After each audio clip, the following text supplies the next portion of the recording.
Mes frères, sachez que vous êtes à votre place ici et que, mes sœurs, nous sommes très heureux d'avoir avec nous les compagnons que l'Éternel a placés à côté de nous. Et c'est ensemble que nous parlons d'estime de soi, puisqu'en réalité, l'estime de soi n'est pas faite pour la femme uniquement, n'est-ce pas?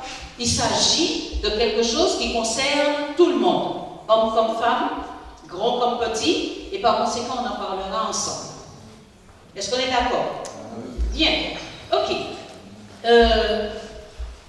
Nous allons procéder, nous allons évoluer ensemble, et nous évoluerons en nous posant réciproquement des questions essentielles. En fait, nous savons déjà beaucoup de choses. Et il faut nécessairement que dans cette recherche, dans cette réflexion que nous mettons en place, il est important que nous puissions faire émerger ce que nous avons à l'intérieur, ce que nous pensons, ce que nous croyons, que nous partagions ensemble toutes ces choses-là pour arriver à une conclusion qui soit commune, puisqu'on est venus ensemble réfléchir sur un même sujet. Ma première question, pour déclencher un petit peu, comme j'aime à dire, les hostilités, n'est-ce pas? Déclencher les hostilités de la discussion. Pour un petit peu donc faire avancer, j'ai une première question pour vous. Quand vous avez choisi ce thème, vous l'avez proposé, qu'est-ce que vous aviez en tête? Pour vous, qu'est-ce que c'est que l'estime de soi?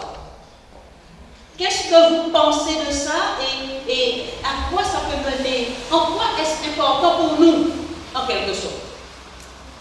Ce sont les premières questions que je vais poser. Et j'aimerais que nous puissions réfléchir là-dessus, puisque si nous parlons estime de soi et que nous faisons venir ce sujet dans l'Église, c'est que quelque part il y a une importance, à mon avis, capitale, je ne sais pas trop, mais en tout cas, c'est suffisamment important pour qu'on en parle. N'est-ce pas? Alors, pour vous et pour moi, qu'est-ce que c'est que l'estime de soi? Pendant que nous réfléchissons là-dessus, je vous inviterai à incliner la tête, nous allons prier. Père éternel, Dieu de grâce et de bonté, nous en appelons à toi en ce moment, Père, Fils et Saint-Esprit, pour être non seulement dirigé, conduit, inspiré, mais pour être instruit, pour, en quelque sorte, être orienté, accompagné, et que nous puissions effectivement, Seigneur, sortir d'ici avec quelque chose de plus.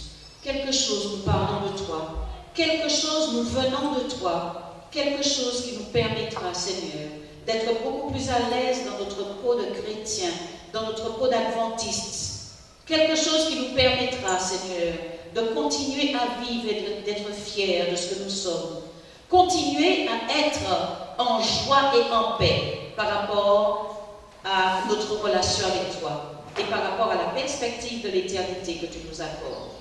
Bénis chacun d'entre nous, cet Esprit de Dieu, que tu puisses nous visiter chacun, nous inspirer chacun et nous amener en quelque sorte à découvrir par nous-mêmes et par ton aide, à découvrir ce dont nous avons chacun besoin pour pouvoir avancer avec toi. Adresse-toi, Seigneur, à nos besoins personnels particuliers. Nous t'avons prié, nous t'en remercions au nom de Jésus. Amen. Alors, la question est posée. Selon vous, qu'est-ce que l'estime de soi? Qu'est-ce que vous mettez derrière ces mots-là? Alors, il y a un micro qui circule, il suffit de lever le doigt et vous serez rejoint. Qu'est-ce que vous mettez derrière ça? Estime de soi. Oui.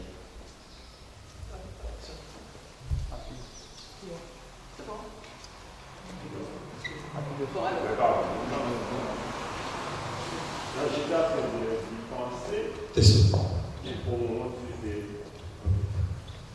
Oui, je disais que j'étais en train de penser et tu as fait mention dans ta prière. Effectivement, il y a une comparaison qui est faite.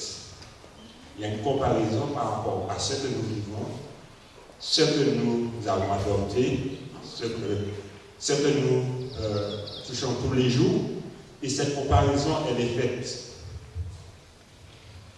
Ce que les gens disent, en fait, une façon de se voir au travers de tout ce qui est fait autour de soi.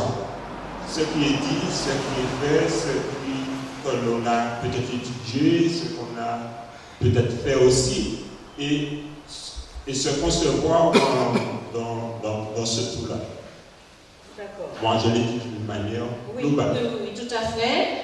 Et je pourrais résumer, tu me diras si mon résumé est correct, une façon de se voir au travers de tout ce qui circule autour de nous. Bien, qui veut ajouter quelque chose d'autre? Oui, il y a un doigt levé. Ah, voilà. Je dirais, tout d'abord, il faudrait déjà décortiquer le mot estime. Que veut dire estime? C'est estimer soi. Le soi, c'est que c'est nous. Il s'agit d'une personne. Mais le mot estime, qu'est-ce qu'on dit dans le mot estime? Je vois qu'il y a la considération, qu'il y a faire valoir son propre corps. Je ne dirais pas se mettre en évidence, mais je dirais ne pas se dévaloriser, toujours positif, aller de l'avant. C'est ce que je D'accord. De toute manière, nous ne sommes pas là pour nous complétons au fur et à mesure. Tout est reçu. On n'est pas en opposition les uns avec les autres. On s'enrichit. Oui. Lorsqu'on parle d'estime de soi, pour moi, il y a le côté, l'aspect physique qu'on a. L'aspect physique. Oui. La façon dont on se voit, ça c'est important. Parce qu'il est possible que dans un groupe, on se sente mal et on se voit mal du moins. On se voit mal, on peut se sentir rejeté. Mais chacun a un physique pour lequel il est bien déterminé que chacun de nous, nous n'avons pas choisi. Parce que lorsque nous naissons, nous n'avons pas choisi un nez, nous n'avons pas choisi des yeux ou des oreilles. Lorsqu'on est d'une certaine manière. Et puis après, c'est le temps qui fait que nous nous ressentons de telle manière. D'accord. Ok. Il y a encore une autre droit.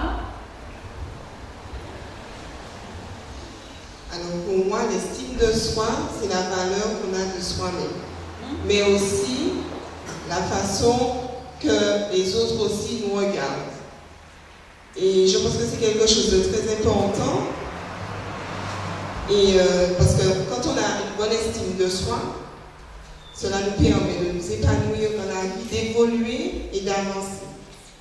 Et j'estime que c'est quelque chose qui doit être pris en compte dès le plus jeune âge, au niveau de l'éducation, parce que ça peut avoir en fait des répercussions graves si l'enfant n'a pas une assez bonne estime de soi.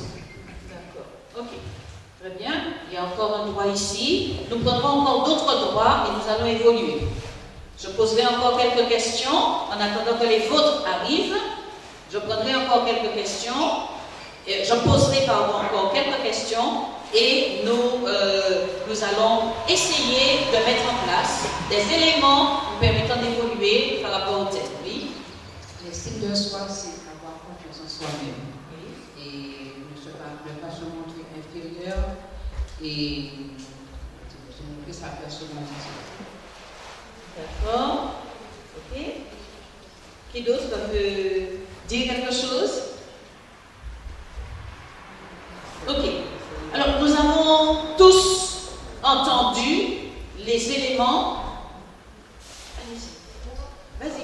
Moi, je disais que c'est l'opinion ou la considération que l'on fait de soi-même. Et ça peut être à juste ou à juste raison ou à tort. Oui. Oui, effectivement. Une opinion. D'accord. Allez-y. J'avais dit que je prendrais la dernière, mais on peut y aller si on a encore d'autres remarques. En tout cas, il y a d'autres opportunités. Alors, effectivement, par rapport à tout ce que nous avons dit, nous allons retenir d'une manière générale que... Comment vais-je dire cela? Avoir une certaine estime ou un certain estime, comme vous voulez, de soi, c'est important. C'est important. Maintenant, au fur et à mesure que nous évoluerons, nous réaliserons quels sont les éléments qu'il faut, quels sont les ingrédients qu'il va falloir que nous puissions et où les puiser pour justement construire cette estime-là. Maintenant, j'ai entendu quelqu'un dire, plusieurs même, je crois que c'est toi qui disais, que c'est une chose qui doit commencer dès son plus jeune âge. Les messages avec lesquels nous vivons aujourd'hui, ce que nous sommes, ce que nous offrons, ce sont des éléments que nous avons puisés depuis notre enfance. Mais quelquefois, très souvent, pratiquement toujours, on les a puisés depuis là, depuis le ventre de la mère. Ce ne sont pas des choses qui arrivent par hasard, ce ne sont pas des éléments que l'on a en quelque sorte nécessairement cultivés au fil des années, mais la base, on les a la plupart du temps reçus alors qu'on était en petite formation à l'intérieur du sein de la mère. Ceci pour nous interpeller en tant que parents, que l'on soit père ou que l'on soit mère, nous rappeler que ce que nous plaçons dans ce petit embryon, il y a de cela quelques années, on pensait que l'enfant n'entendait pas, il ne voyait pas, il ne comprenait pas, il ne recevait rien jusqu'à ce qu'il ait un certain âge. Vous savez que la science a démenti cela depuis très longtemps. Nous savons bien que l'on peut très bien influencer l'enfant, avoir des éléments qui vont influer sur son développement dès son plus jeune âge, n'est-ce pas? Madame White dit que la formation d'un enfant se prépare 20 ans à l'avance. Qu'est-ce que cela veut dire? Selon vous, qu'est-ce que cela veut dire?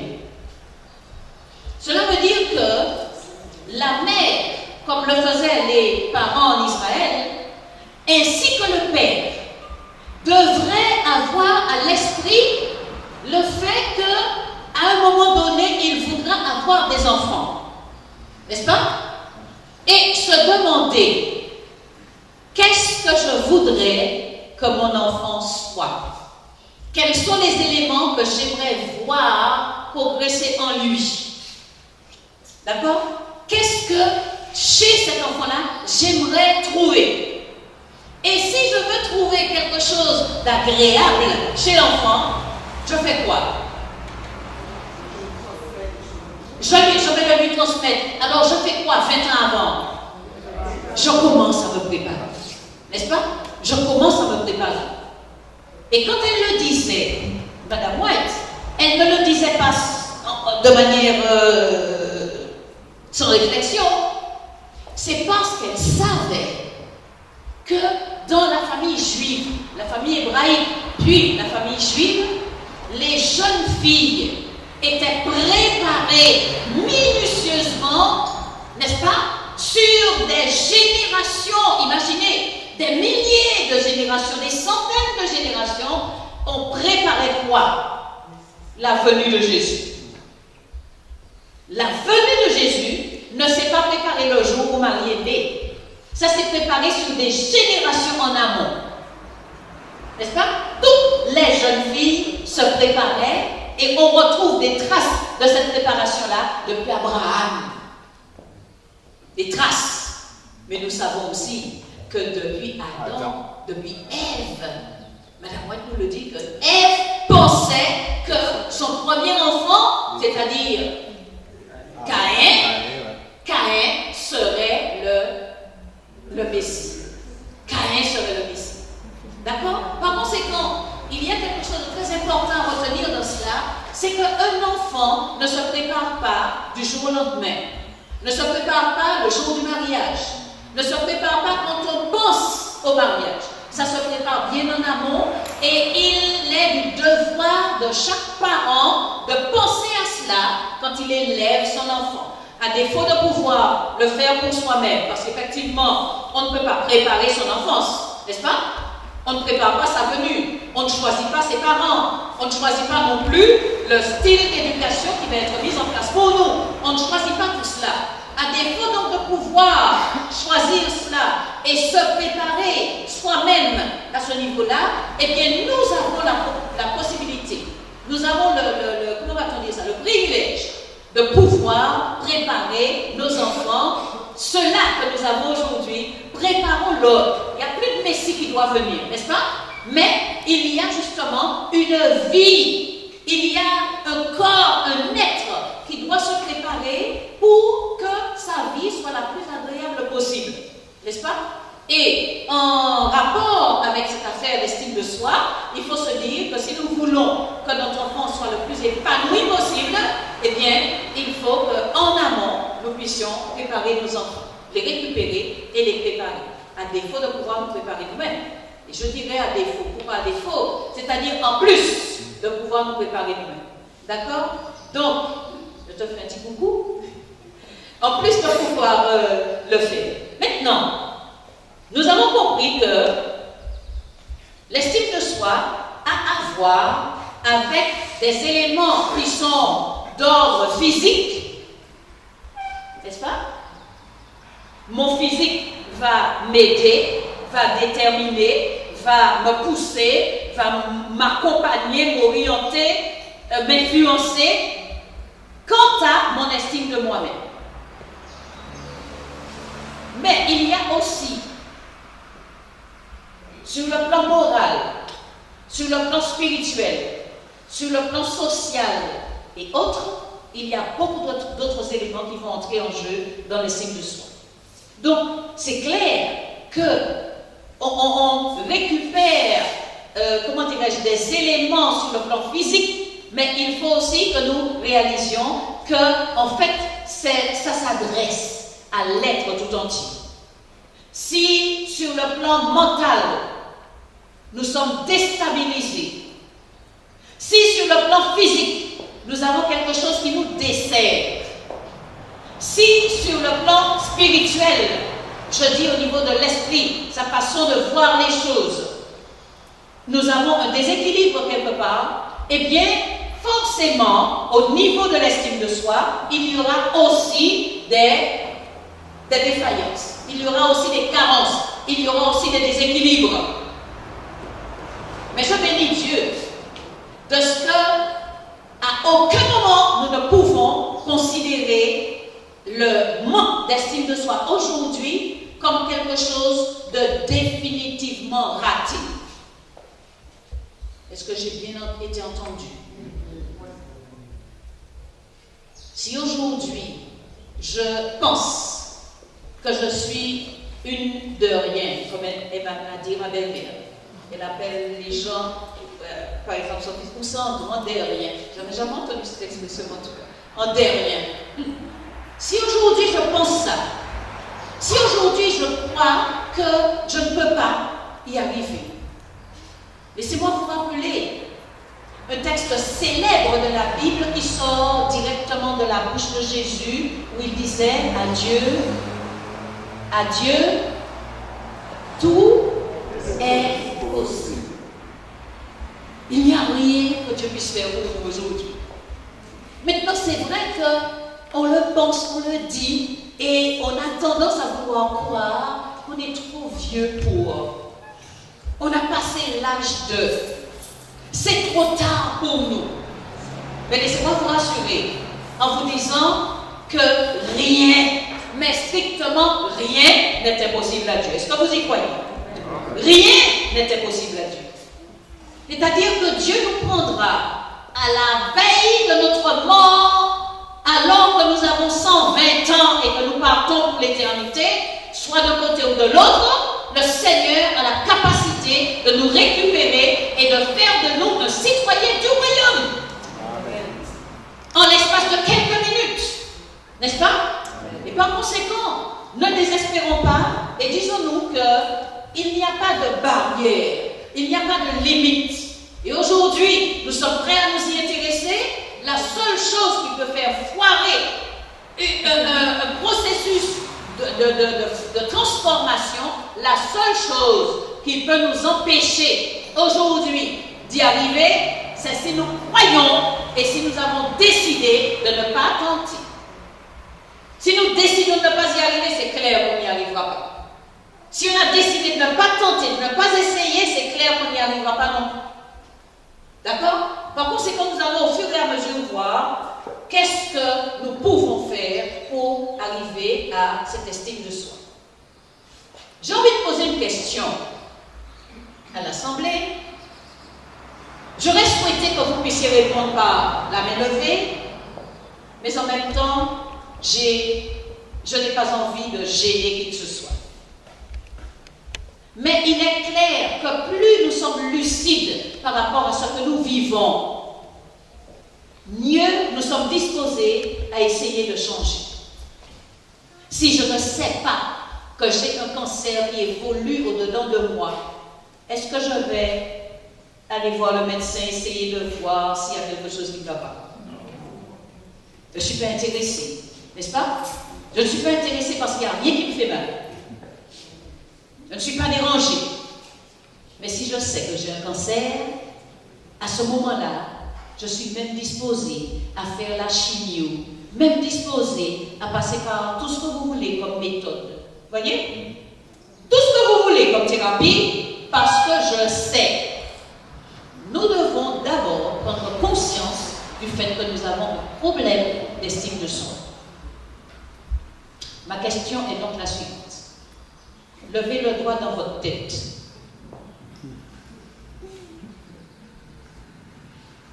Combien d'entre nous, nous qui sommes là,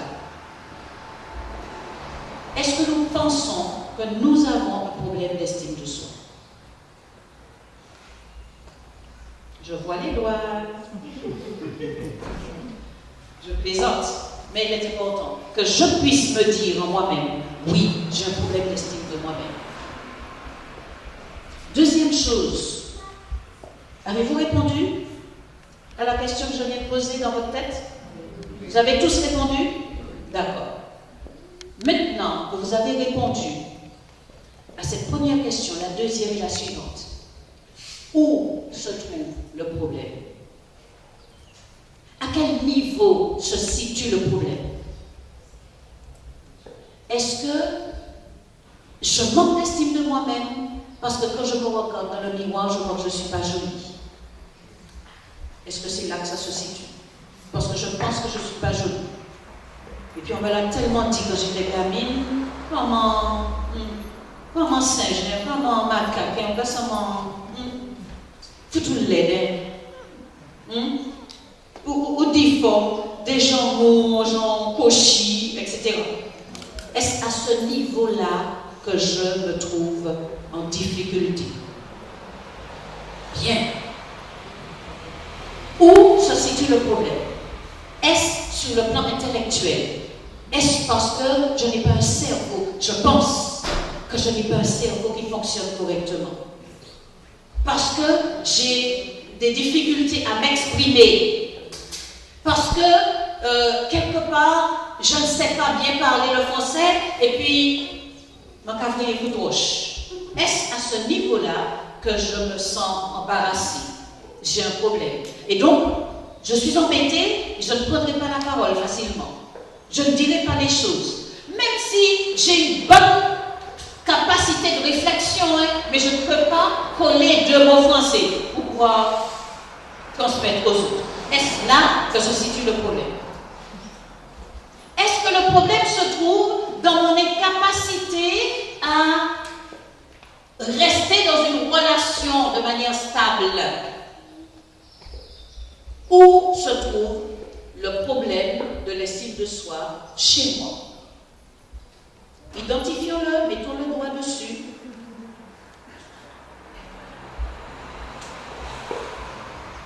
Ça y est, tout le monde a trouvé où se situe le problème? Ça peut être dans un espace, ça peut être dans deux, dans trois, ça peut être dans plusieurs domaines. Mais il est important que nous sachions exactement où se situe notre problème d'estime de soi. À partir du moment où on sait où ça se situe, nous allons pouvoir, à ce moment-là, passer à l'attaque. N'est-ce pas? Est-ce qu'il y a des questions jusque-là? Des remarques? Des réflexions? Oui. Tu as parlé que l'aspect physique, on ne peut pas contrôler, mais comment vraiment savoir que j'ai un manque d'estime de soi? Est-ce que je peux le percevoir moi-même ou faut-il qu'on me le dise? Quelqu'un voudrait répondre? Qu'est-ce que vous en pensez, vous autres? Sur le côté physique, on peut dire que si on se regarde dans un miroir, on peut le voir. Bon, à partir du moment où ça se passe au niveau de la tête, au niveau de, au niveau intellectuel, les autres ne peuvent pas forcément savoir. Pas forcément, effectivement. Pas forcément. Parce que sur le côté physique, ça peut se voir facilement. Mais au niveau intellectuel, les autres ne peuvent pas forcément le savoir. Comment tu dis sur le plan physique, ça peut pas que j'ai un manque d'estime de soi? Non, si tu te regardes dans un miroir et que tu considères que la société aujourd'hui demande tel et tel critère, eh bien peut-être que tu peux te sentir mal faite ou bien, je ne sais pas moi. D'accord, oui. Il y a aussi des attitudes. Par exemple, elle a parlé du physique. Il y a quelqu'un qui a un manque d'estime de soi, il aura peut-être une attitude toujours recroquevillée, la tête baissée. Donc il y a des attitudes qui montrent qu'on a un manque d'estime de soi, tant au niveau physique qu'au niveau intellectuel également. Par exemple, quelqu'un qui au niveau intellectuel n'aura pas une haute estime de soi, en public, elle va plus souvent se taire, se parler. Il y a des choses qui montrent, il y a des indices qui montrent quand on a un manque d'estime de soi. D'accord. Ok. Qui veut encore ajouter quelque chose? Dans la société, on est tellement dévalorisé qu'on perd l'estime de soi. Parce que le plus souvent, comme tu viens de dire, les gens nous gauchis, tout ce que tu as énuméré, ce qui fait que l'estime de soi, on se pose la question, mais comment je suis? Puisque les autres me voient comme ça, est-ce que moi, je me vois comme on me dit? Et puis est-ce que je me dis que moi, je suis mieux comme tout le monde? D'accord. D'autres interventions? Alors, oui. Est-ce que l'estime de soi, ce n'est pas ce que l'autre pense de soi? Je vais donner un exemple. On peut trouver chez quelqu'un, tu as une qualité, je ne sais pas comprendre de la beauté, tu as un beau caractère. Parce que l'autre a dit que tu as un beau caractère, tu vas cultiver ce caractère-là. Est-ce que l'estime de soi n'est pas ce qu'on pense de soi? La construction de ce qu'on estime de soi. ok. Bien. Autant de réflexions, est-ce qu'il y en a d'autres? Bien. Alors, laissez. Ça nous fait, comment dirais-je, être beaucoup plus précis par rapport à ce que nous disions. L'estime de soi, comme nous l'avons vu tout à l'heure, c'est une opinion. L'estime de soi n'est pas nécessairement une vérité. Est-ce que ça peut se concevoir? Oui, bien sûr. C'est une opinion que l'on sait forger, que l'on sait former, une opinion que l'on sait donner en fonction d'un certain nombre de choses qui gravitent autour de nous.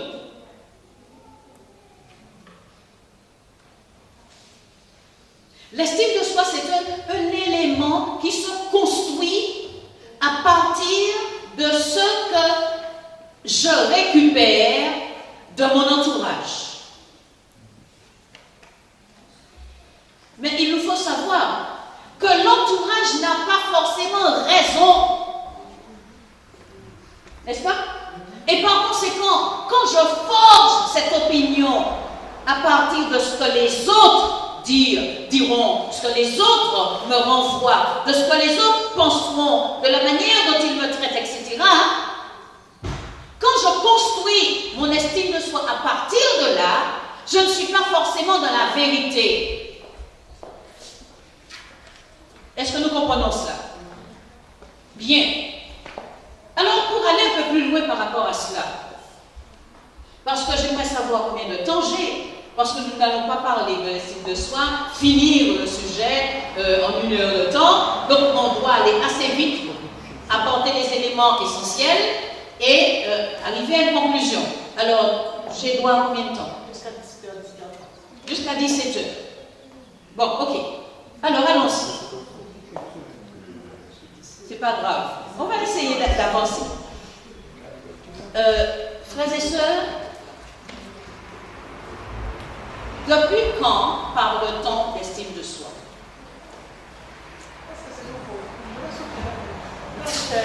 Beaucoup plus jeune, tout le monde se moquait de moi parce que j'étais très discrète.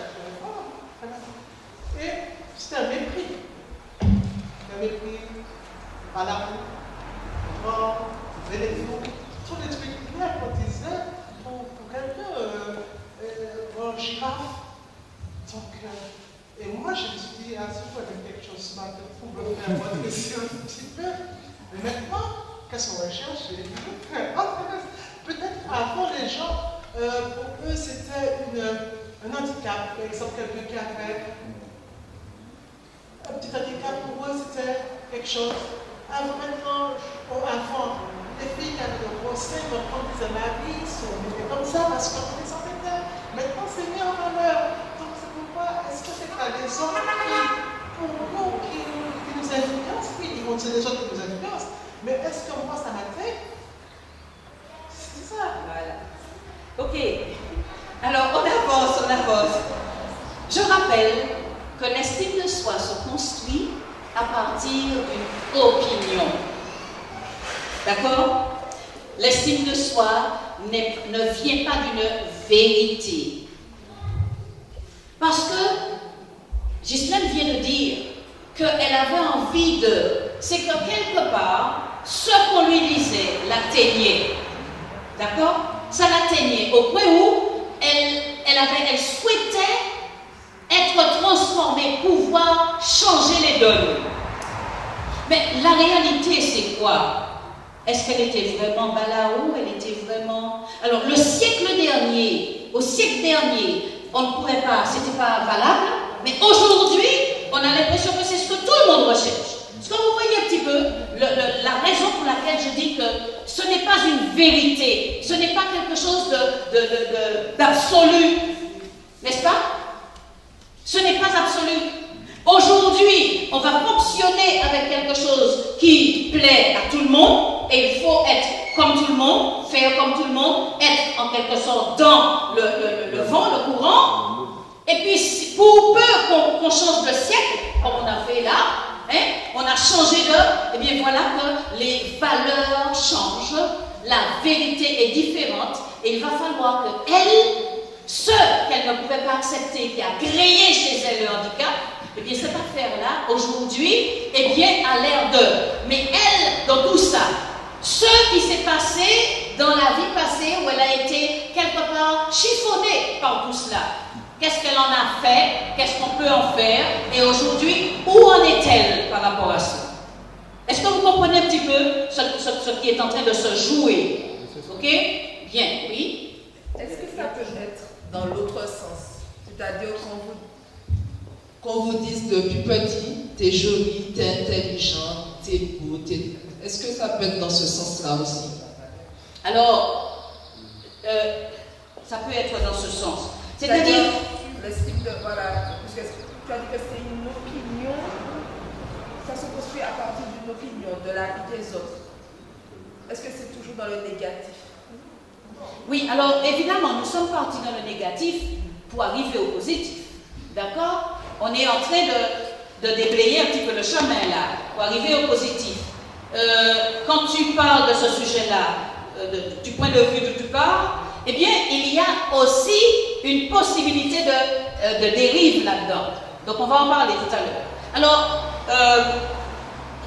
clarifions un peu les choses. Quand il s'agit d'estime de soi, rappelons-nous que c'est toujours une opinion que nous avons comportée à partir de choses qu'on nous aurait dites. D'accord? Si l'on me dit que je suis jolie, etc., et que je suis, mon estime de moi-même va être boostée.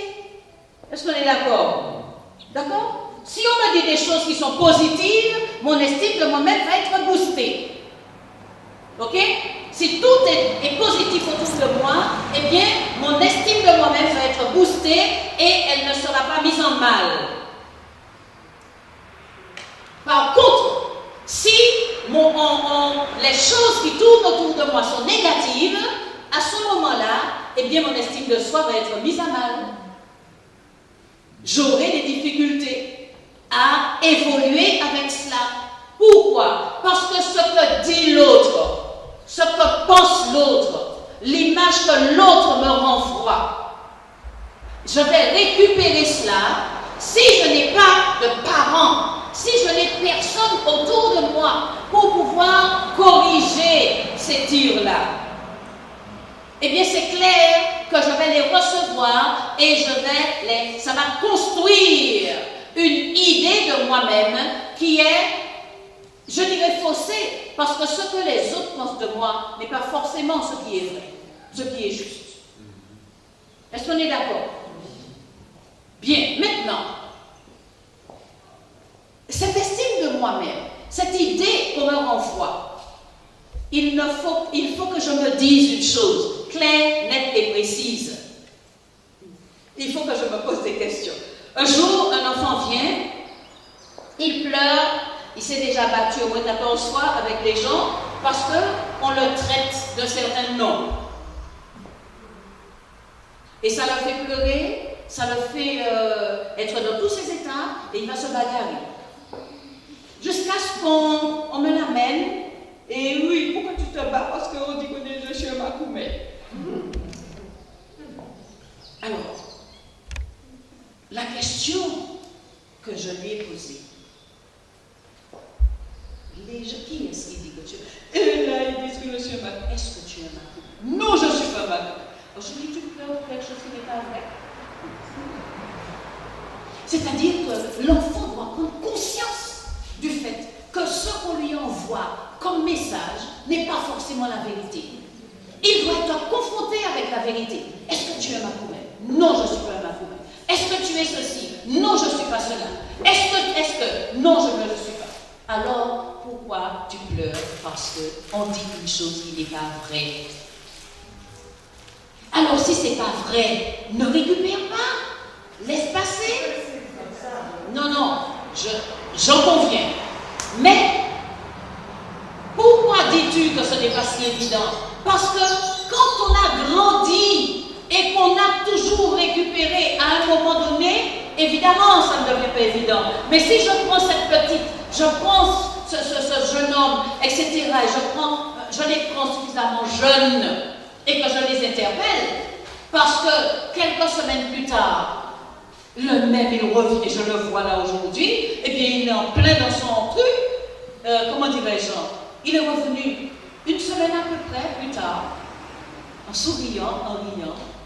Eh bien, il continue, ils ne me disent plus rien. Je dis, ah bon, et pourquoi? Eh bien, parce que je ne fais pas attention à eux. Je dis, pourquoi tu ne fais pas attention? Eh bien, je sais que je ne suis pas. Donc, quand il dit, je ne fais même pas attention à eux, je fais mes affaires. L'enfant avait compris.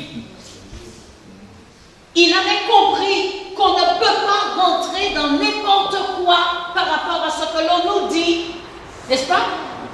C'est votre opinion, c'est votre regard, c'est votre façon à vous de me voir. Mais est-ce la vérité? Vous comprenez pourquoi je vous dis que c'est une opinion, ce n'est pas la vérité? Parce que quand on me traite de Makoumé, il y a quelque chose qu'on a peut-être vu de l'extérieur. Est-ce que ça correspond à ma vérité? Vous comprenez ce que je veux dire? Et quand je confronte ce que tu penses avec ma vérité, je peux réaliser que ce n'est pas vrai et je peux me battre contre. Nous comprenons? Je peux bloquer ça et m'arranger puisque j'ai l'aide qu'il faut pour pouvoir aller de l'avant et renverser les choses. Tu comprends pourquoi je dis ça? Parce qu'en fait, quand nous laissons effectivement la chose s'installer dans nos vies, c'est difficile après de changer. Et c'est pourquoi j'en appelle aux parents, aux éducateurs qui sont ici, pour leur dire qu'effectivement, soyons vigilants par rapport à ce que les enfants vivent, par rapport à ce que nous vivons déjà nous-mêmes, de manière à ce que nous puissions bloquer, on me donne une opinion. Vous me dites par exemple, et Frère Marie-Lucienne, c'est une grande dadais. Ok, ça c'est votre opinion. Mais est-ce que moi je me considère comme une dadais? Est-ce que dans ma vie à moi, il y a un espace de ma vie où je me vois dadais? Dadais, pas ça, oui. On nous a fait comme ça avant, on dadais. Ça avait à voir avec les mules, vous voyez, les chevaux, bon, le grand dadais. Maintenant, est-ce que moi, je réalise en moi-même que je suis un dadais? Alors, je dois savoir qui je suis. Je dois savoir exactement qui je suis. Ce que je suis, de manière à ne pas accepter de la part de n'importe qui, n'importe quoi. On est bien d'accord? Alors, après avoir dit cela et évolué jusque-là, nous nous rendons compte du fait que la première étape dans l'estime de soi, c'est déjà de devenir conscient de ce qui se passe en moi. Et quand je pose la question à savoir, est-ce que vous avez un problème d'estime de soi? Ça vous donne de vous poser la question, mais où est-ce que je suis gênée? Dans quoi est-ce que je suis embarrassée? Qu'est-ce qui fait que parfois j'ai honte? Et c'est toi qui disais, ça peut se voir. Ça peut se voir par l'autre, à combien plus forte raison par vous-même. Vous vous rendez bien compte du fait que quand vous êtes à l'école du sabbat, quand vous êtes à l'école, quand vous êtes au travail, il y a des choses que vous n'aimeriez surtout pas qu'on vous demande de faire, n'est-ce pas? Il y a des choses dont vous n'aimeriez jamais parler. Il y a des éléments qui vous freinent, qui vous bloquent, qui vous gênent. N'est-ce pas? Vous ne voulez pas rentrer dans ce sujet-là avec n'importe qui et quelquefois même avec personne. Donc vous savez qu'il y a un problème là et que ce problème-là, il n'est pas résolu. N'est-ce pas? Et il vous bloque. Et par conséquent, vous pouvez très bien, les autres peuvent le voir, et si les autres peuvent le voir, et peuvent vous dire, toi par contre tu es timide, ou bon, qu'en savons-nous? Mais si les autres peuvent le voir, nous devons apprendre à le savoir. Une chose que je veux dire en passant, avant que je l'oublie. Frères et sœurs, ce n'est pas pour rien que Dieu nous a mis les uns à côté des autres. Que ce soit les enfants que nous avons, que ce soit les frères et sœurs qui nous entourent, ce n'est pas pour rien que Dieu nous a placés les uns à côté des autres. Nous sommes là pour nous faire du bien les uns les autres. Et nous sommes là pour veiller les uns sur les autres. Et arriver, en quelque sorte, à nous faire un bien tel que si nous étions détruits dans le passé, nous puissions tout doucement trouver dans l'encouragement les uns à l'endroit des autres quelque chose nous permet de nous reconstruire.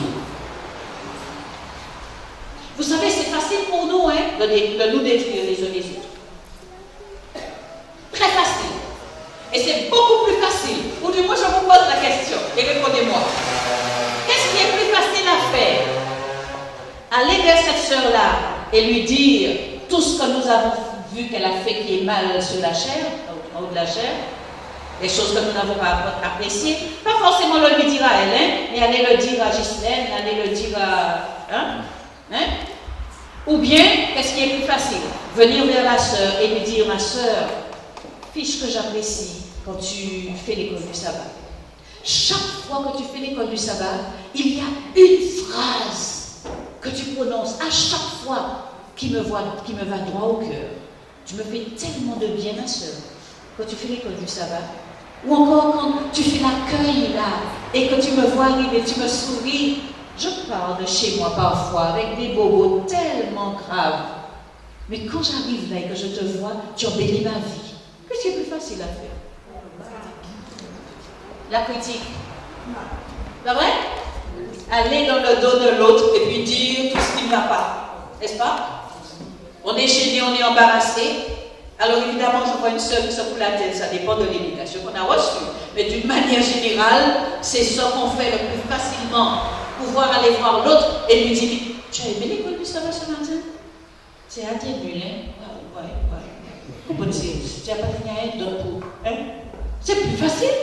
que d'aller vers la sœur, et d'aller vers Ghislaine, et dire à Ghislaine, je fiche que je processe. Même si Ghislaine fait aussi à l'école du sabbat, mais pouvoir dire à Ghislaine que notre sœur qui est là, j'aime faire l'école du sabbat ici. Parce qu'il y a quelque chose, j'aime quand elle fait l'accueil, j'aime ci, j'aime ça, puis aller le dire à la sœur. On est là pour ça, pour se dire les choses qui vont nous faire grandir, des choses qui vont nous faire du bien les uns aux autres. Dieu ne nous a pas appelés dans un espace aussi réduit pour nous détruire les uns les autres. Amen. Alléluia. Est-ce que nous sommes conscients? Un exemple, un parent a 4 enfants, 4 filles. Les 4 sont sortis, 3 sont sortis d'une belle couleur, et il y a une petite qui est plus noire, mais la noire chez bien. Quand je veux parler d'elle, je n'ai pas dit que c'est bien, est-ce que ce n'est pas une volonté? Pourquoi nous faisons ça? On voit toujours le mal. Ça, on va pas dire, je peux bien, non, on va voir le truc. On va pas ça, ici, les plaques plus noires. Donc, est-ce que c'est pas, on n'a pas de problème pour dire les encouragements? Oui, on a un problème. Nous avons un problème. Et vous savez d'où ça vient? Ça vient de notre culture, parce que nous sommes sortis pratiquement tous de système esclavagiste. Mais alors, vous allez passer combien de temps après les ça? On va passer combien de temps à se dire que si je suis comme ça, c'est de la faute à l'autre? Est-ce qu'on ne doit pas se réveiller un jour, se lever, secouer cette affaire-là, et puis dire, eh bien, écoutez, vous n'avez pas jamais vu mon lait aussi dans l'esclavagisme? Vous n'en avez pas vu aussi lait que moi de l'autre côté? Ils ne sont pas tous forcément beaux, n'est-ce pas? Vous n'en avez pas vu de moins intelligents que moi? Mais pas tous brillants comme ça, non? Vous comprenez ce que je veux dire? Mais ce n'est pas dans cela, dans cette démarche-là, que se trouve la solution à mon problème.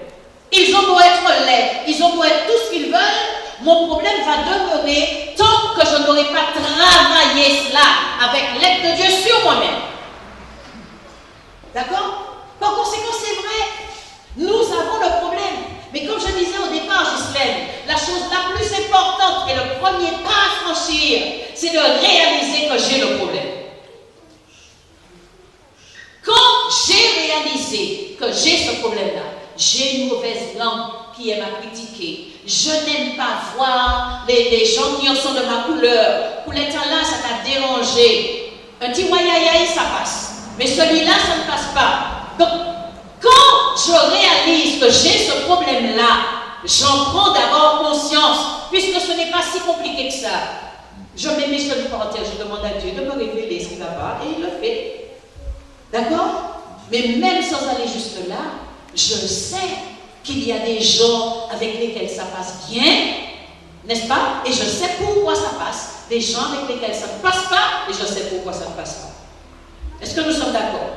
Maintenant, le problème de l'estime de soi va venir d'un élément important, et cet élément-là, retenons-le.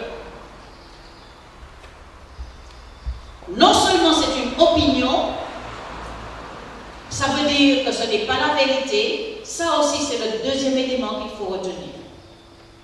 Premièrement, il faut prendre conscience du fait que j'ai le problème d'estime de soi. Deuxième élément, deuxième étape à franchir, réaliser que l'estime de soi, c'est une opinion. Qu'est-ce que cela veut dire? Cela veut dire que ce n'est pas forcément la vérité, ça veut dire que c'est ce que les autres m'ont renvoyé et que j'ai accepté. D'accord? Par rapport à ce que les autres me renvoient et que j'accepte, j'interpelle encore les parents sur les paroles que nous prononçons à l'endroit de nos enfants, à l'endroit des autres personnes devant nos enfants, et même quand il n'y a personne, les paroles qui traversent notre esprit, je le dis à dessein. Il faut que nous fassions très attention.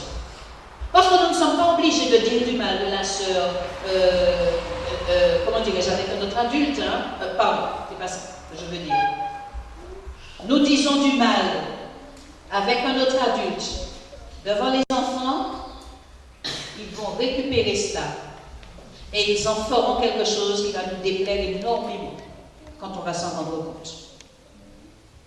Dans le processus de l'éducation, nous savons que ce sont des choses qui sont bonnes, qui sont les plus difficiles à acquérir, pas vrai?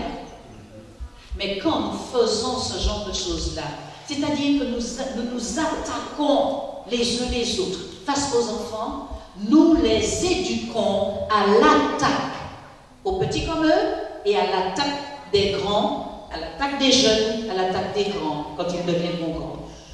On est en train de former le nid de serpent dans lequel nous sommes nous-mêmes. Parce que, pourquoi j'en parle ici? Parce que non seulement les enfants récupèrent et ils vont servir les autres, mais les premières personnes sur lesquelles ils feront leurs armes, ça sera nous. Amen. Je me suis fait comprendre? Par conséquent, frères et sœurs, je disais tout à l'heure que Dieu nous a placés les uns à côté des autres pour que nous puissions nous faire du bien. Parce que c'est dans cette démarche-là que l'estime de soi se construit déjà au départ, à la base. Il y a mieux encore, et on en parle dans 2 minutes, mais c'est à la base là. Par conséquent, qu'est-ce que nous disons à nos enfants? Est-ce que nous leur plaçons des flatteries? Et si nous les flattons par rapport à ce qu'ils sont, ce qu'ils font, ou ce à quoi ils ressemblent, nous ne sommes pas en train de faire un travail autre, n'est-ce pas, que ce dont nous parlons maintenant. Est-ce que nous sommes avec nos enfants dans l'encouragement? Et c'est là où Dieu nous invite à accompagner. Encourageons-nous les uns les autres. N'est-ce pas? Nous voyons nos enfants grandir. Il est vrai que dire à un enfant qu'il est beau, c'est quelque chose, mais posons-nous la vraie question. Qu'est-ce que cela peut lui faire de bien dans le processus de sa construction?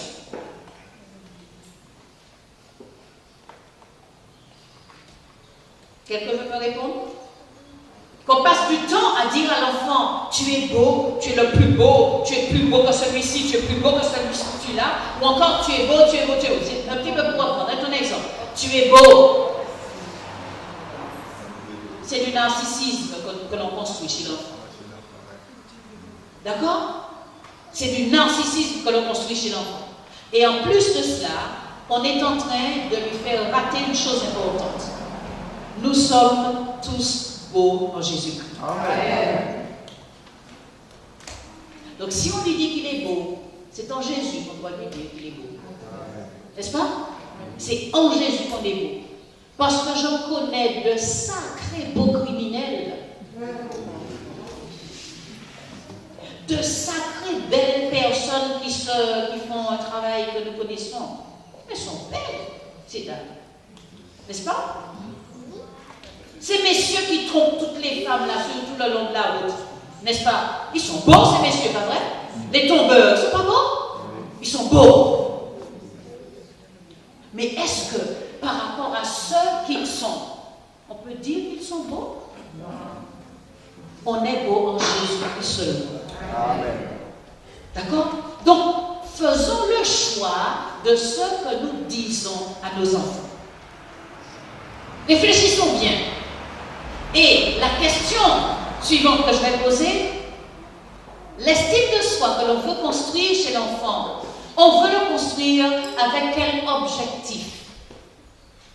C'est pourquoi je dis, on lui dit qu'il est beau, quel objectif on veut atteindre? Qu'est-ce que l'on veut créer chez l'enfant? On veut créer l'orgueil? On veut créer le narcissisme? On veut créer, je ne sais pas moi, la vanité, l'arrogance? On veut créer quoi? Ou est-ce qu'on veut créer quelque chose dans lequel lui-même peut être à l'aise, parce qu'il va faire du bien à tout le monde avec ça? C'est pour ça qu'on est là, hein, les uns les autres. Se faire du bien les uns les autres avec ce que Dieu nous donne. Va-t-il faire du bien aux autres avec cette beauté? Peut-il glorifier Dieu avec sa beauté? Peut-il être utile à la société avec cette beauté? Parce que quand on est beau, c'est pas n'importe qui baille, il faut finir pour poser, n'est-ce pas? Même si je n'ai aucun diplôme, mais ma beauté doit faire que je devienne président de la République sans forcer. Nous comprenons ce que je veux dire? C'est vrai que je prends beaucoup d'images, mais j'aimerais vraiment que vous puissiez comprendre ce qu'on est en train de se dire en ce moment. Et si vous n'êtes pas d'accord, évidemment, la meilleure des choses, c'est que vous opposiez et que vous nous proposiez aussi une autre perspective. On est d'accord? Bien. Faire attention à ce que nous disons, à nous-mêmes, aux autres, particulièrement à nos enfants. Attention à ce que nous disons. Et toujours garder à l'esprit que la construction de l'estime de soi est un élément qui repose sur une opinion, certes, mais qui repose sur des choses qui sont extérieures à nous. N'est-ce pas? C'est à partir de là qu'on construit cela. Maintenant, faisons attention à ce que nous disons, faisons attention aussi à ce que les autres disent à nos enfants, à ce que les autres nous disent à nous-mêmes. N'est-ce pas? Il est vrai que plusieurs d'entre nous entendons des opinions qui sont données. Mais ces opinions-là, toujours se poser la question à savoir si elle correspond à la vérité ou pas. Et quel est l'objectif qui va être atteint. Qu'est-ce que ça me fait quand j'entends ça? Qu'est-ce que ça me fait quand j'entends ça? Et qu'est-ce que je fais de ce que j'ai reçu? Je prends un exemple. On avait pris l'exemple de l'école du sabbat. Notre sœur, elle fait très bien l'école du sabbat. Et j'ai envie de lui faire plaisir. Je lui dis, qu'est-ce que je vais lui dire, premièrement, pour que ce que je vais lui dire participe à sa construction de manière positive et non à sa destruction. C'est déjà une chose, pas vrai? Parce que je peux tout simplement lui dire, ma soeur, ah non, quand c'est toi qui fais l'école du sabbat, c'est merveilleux, il n'y a pas comme toi. Hein? Pas comme toi pour faire l'école du sabbat. C'est tellement bien, c'est tellement bon. Tu me fais du bien, c'est formidable. Quand je dis cela, qu'est-ce que je suis en train de dire? Qu'est-ce que je lui fais à elle quand elle reçoit cela? Et qu'est-ce qu'elle va faire avec ce que je vais lui dire? Je ne sais pas si je me fais comprendre. Parce que c'est important que je réalise qu'une parole a tout un cheminement qu'il fait. La parole que je vais prononcer, elle va me conditionner à moi aussi. Parce que quand je lui dis ça, est-ce que je suis en train de lui dire la vérité? Je ne peux pas connaître personne d'autre qui a fait l'école du sabbat très bien. Quand je lui dis c'est la meilleure, c'est machin, je suis dans la flatterie ou je suis tout simplement en train d'essayer d'acheter la sœur avec de belles paroles? Est-ce que je suis pas en train d'essayer de la flatter, de lui caresser les choses dans le sens du poil, me faire pardonner d'elle, peut-être moi j'ai dit tellement bêtises, moi les racheter comme elle. Vous comprenez ce que je veux dire? Qu'est-ce que je suis en train de faire là? Et qu'est-ce que ça fera sur moi? Par les paroles que je prononce, qu'est-ce qu'elles vont faire sur moi? Est-ce qu'elles vont me faire grandir et me dire, c'est bien, tu as fait du bien à la sœur? Ou est-ce que ça va me dire, pourquoi vous êtes obligé de faire ça, tout ça? Tout ça de choses, et tu sais très bien que ce n'est pas vrai.